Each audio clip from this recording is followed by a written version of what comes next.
Everyone, it's Kristen. So I just like literally just did Uncanny X-Men, was it 9? Yeah, 9. I just did it and I had a moment where I'm like, wait, what? Anyway, so I thought since I was planning to do this Saturday anyway, since it didn't seem like I was going to get any of my comic books, I just decided to go ahead and do it since I already did 3 last week, and this is basically a continuation of 3. So, and by the cover, you can see that it looks like Dazzler is facing herself, the evil version of herself. And I mean, what superhero has not faced like their evil, evil version of themselves? I mean, you know, come on. So, here we have Doom. He has the first Merlin stone, like, and we saw in the last issue, he broke into the UN because this was on display to get it back because he is close to discovering the origin of the second Merlin stone, which will make him super powerful. He discovered it in this alternate dimension close to Earth, but um he doesn't want to go like for the first Merlin stone, he sent the Fantastic Four back in time to get it for him. So of course he doesn't want to risk himself going. So he decided to use Dazzler as his pawn.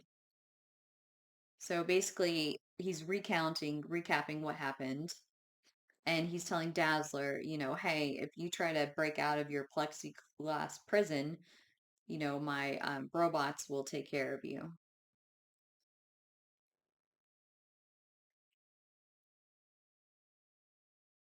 And of course Dazzler is not happy about this at all.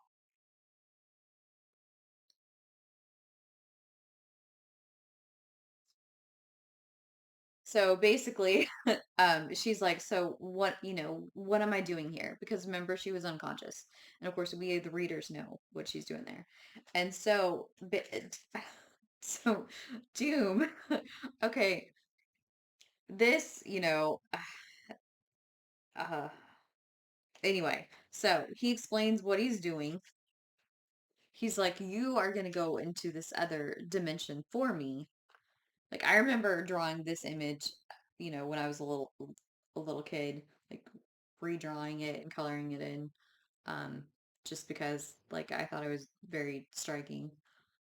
Um, anyway, so he's telling Dazzler she is gonna go to this dark other dimension and retrieve the Merlin stone for him. And okay, this is where it matter. This is where it makes me think of something else. He's like, I don't think she'll survive the task, but of course, like I can't send myself because I'm too valuable um to the world. The world needs Doom. And so he's like, I do not think she'll survive, but no matter, I can always send another. So that makes me think in Shrek, Lord Farquhar, where he's like, some of you, some of you will die, but that is a sacrifice I am willing to make. That's what it makes me think of. Just when he's like, yeah, she'll probably not make it, but I can't go myself. I'm too valuable. I'm too important, like to be, to risk myself. Like I'm not going to do that. So anyway, that's what it made me think of when he says, yeah, some of you might die, but that is a sacrifice I am willing to make. I mean, that movie has so many great quotes in it. Like I still quote that movie to this day and like replay scenes in my head. Like the the scene with Gingy and Lord Farquhar, the Muffin Man. Do you know the Muffin Man? The Muffin Man? The Muffin Man. I love that scene. It's so funny. Okay, anyway, sorry, I'm getting off topic.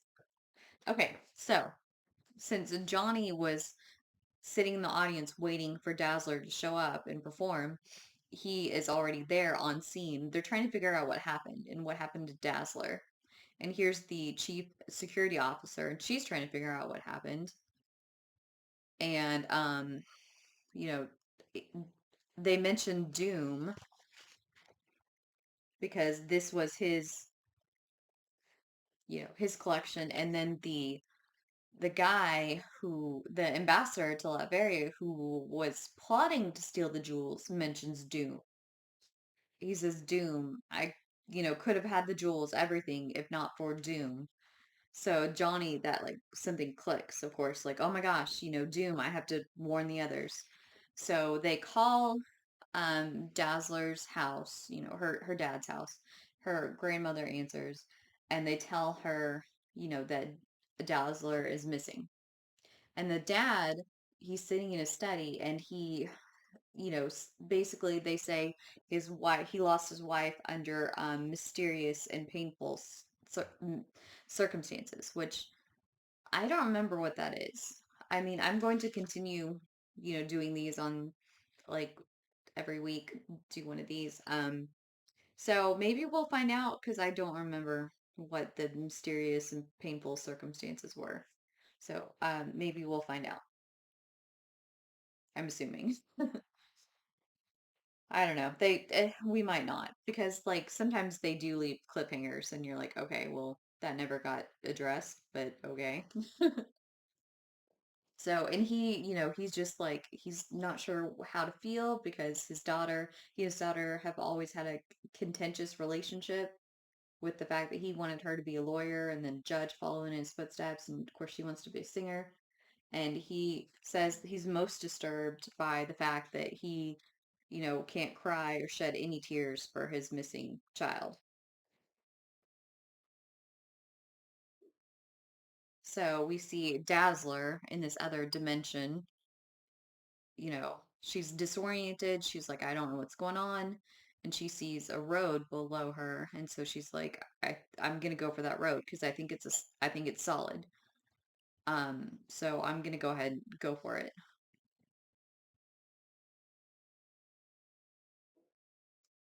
So we see her, kind of traverse the road, and then there's these monsters that follow her. And she turns on her radio, but of course there's nothing but static because, there's no radio stations in this dimension. And so, I feel like I missed a page. I did miss a page. So here she is being overwhelmed by these monsters, and Doom sees that and he's like, well, yeah, I guess she's not going to survive. Oh well. I'll just send another one, I'll figure out something else, some other way to get my hands on the second Merlin stone.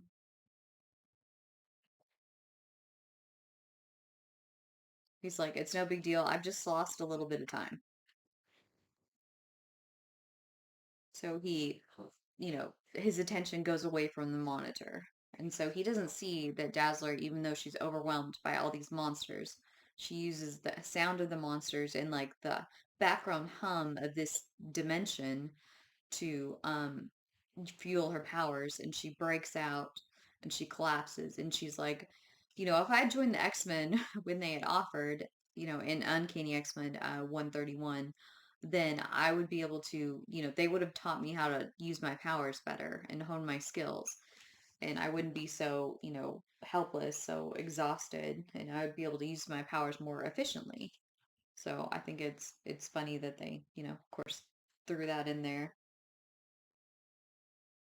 And then she sees voices or hears voices and sees an image of her father. Like all these images of her father.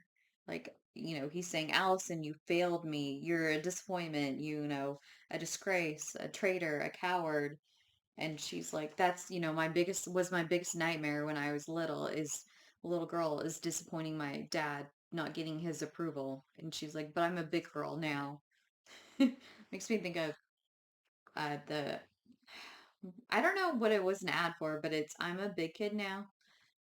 I can't remember. And then she goes, let's go for it. That also makes me think of Spider-Man and his amazing friends, Spider-Man, Spider Friends. Go for it anyway. So, I don't know. I have all this stuff crammed in my head and things just make me think of other things. So, yeah. So, anyway, she banishes all these illusions of her dad, and she's like, I must be, on the right path to getting the Merlin stone. I should continue on this way because that's my only way out of here. because basically once she has the Merlin stone, then Doom will pull her out of that dimension because he's the one that sent her there. So Johnny goes to tell the Fantastic Four that, hey, Doom is back, but they don't really believe him because, there's been no confirmation that he's back. So Johnny, of course, just flies off and he's like, fine, I'll find Dazzler myself. If you guys aren't worried about her, then I'll go find her. And then we have Dazzler confronting her dark self, and you see her, almost getting overwhelmed by her dark self, but then she basically kind of tricks her into using her and uses her own yelling, own screaming against her, and basically effectively banishes her with her own using her own screams. So we finally find out the ruler of this dimension, which I totally like. Honestly, I had totally forgot he was in here. Yeah, because I totally forgot about him. Honest, honestly, being in here. I mean, so yeah, when I saw him, I'm like, oh, okay. So yeah, it's Nightmare on his trusty steed, Dreamstalker. And it's like, I mean, it's a unicorn. I'm like, oh, a unicorn. I love unicorns. So, Nightmare first appeared in like Strange Tales 110, I think it was, in like 1963. I don't remember the month, but yeah, he appeared th then, way back then. Um, and he actually is kind of the ruler of the dream world. Like, as long as humans and other creatures dream, he has power. He can't be like fully like snuffed out. And he uses those dreams like to feed off of people, and that's how he gets his powers. And yeah, like so dreams, can also be nightmares. So he tries to trap her, and she manages to break free and startle his horse, Dreamstalker, who runs off, and he's like, "No, I'm unseated. You've unseated me from my stallion." And he tries to basically, banish her, but her light hurts him. He doesn't like that because of course he's a creature of, you know, darkness, so to speak. So he's like, "Stop, I cannot bear bright light." And she's all along, like I said, she's been using like the hum, the background noise of the dark dimension to fuel her powers. And he's like, "Fine, this Merlin stone is just a gaudy bauble. Just take it and be on your way." So she managed to defeat him pretty easily when he's been up against like, guys like Doctor Strange, and Doctor Strange has almost like lost sometimes, and has lost sometimes.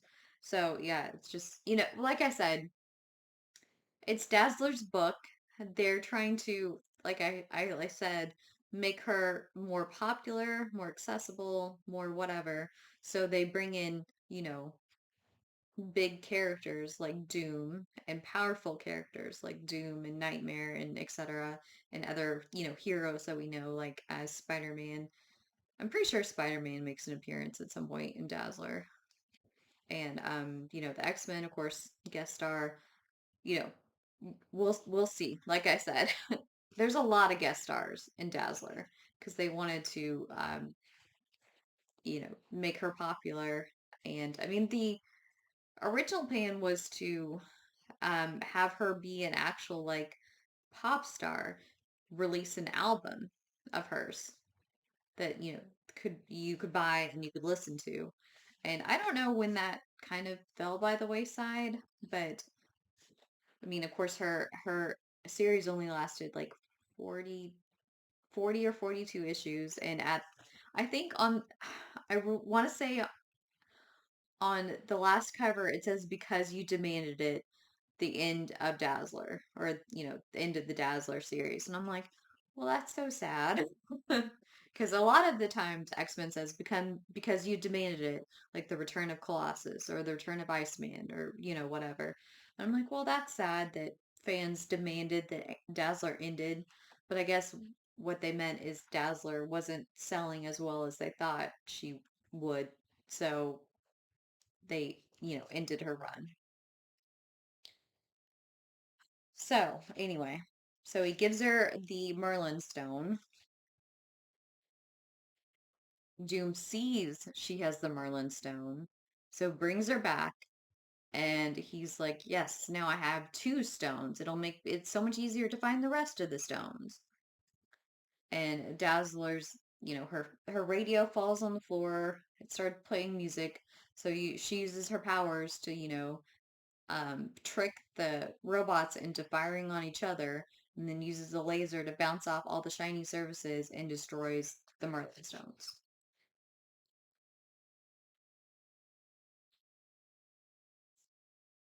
And of course, Doom is really, like, really mad. He's like, "What have you done?"